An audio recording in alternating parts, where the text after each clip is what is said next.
কলাপাড়ায় ঝাটকা সংরক্ষণ সপ্তাহ উপলক্ষে সচেতনতামূলক আলোচনা সভা। বিস্তারিত থাকছে পলাশ হাওলাদারের প্রতিবেদনে। ঝাটকা ধরাই কমায় যদি ইলিশ ভরবে সাগর নদী, এ প্রতিপাদ্যকে সামনে রেখে পটুয়াখালীর কলাপাড়ায় শুরু হয়েছে ঝাটকা সংরক্ষণ সপ্তাহ 2026। মঙ্গলবার বেলা 11টায় উপজেলা প্রশাসনের দরবার হলে এক বিশেষ আলোচনা সভার মধ্য দিয়ে এই কর্মসূচির সূচনা করা হয়। সভায় প্রধান বক্তা হিসেবে জেলা মৎস্য কর্মকর্তা বিজন কুমার নন্দী এবং উপজেলা প্রাণী সম্পদ কর্মকর্তা মারুফ বিল্লাহ খান ইলিশের উৎপাদন বৃদ্ধিতে ঝাটকা রক্ষার গুরুত্ব তুলে ধরেন।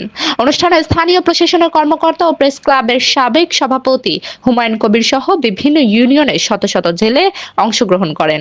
বক্তারা বলেন, ইলিশ আমাদের জাতীয় সম্পদ। এই সম্পদ রক্ষায় 1 নভেম্বর থেকে 30 জুন পর্যন্ত ঝাটকা নিধন বন্ধ রাখা জরুরি। ঝাটকা নিধনকারীদের আইনের আওতায় আনার পাশাপাশি জেলেদের সচেতন হওয়ার আহ্বান জানানো হয়। সরকারের এই উদ্যোগ সফল হলে ইলিশের উৎপাদন কয়েক গুণ বাড়বে এবং জেলেরা অর্থনৈতিকভাবে লাভবান হবেন। সঠিক রক্ষণাবেক্ষণ ও জনসচেতনতাই ইলিশের ভান্ডার সমৃদ্ধ করার একমাত্র পথ বলে মনে করেছেন সংশ্লিষ্টরা।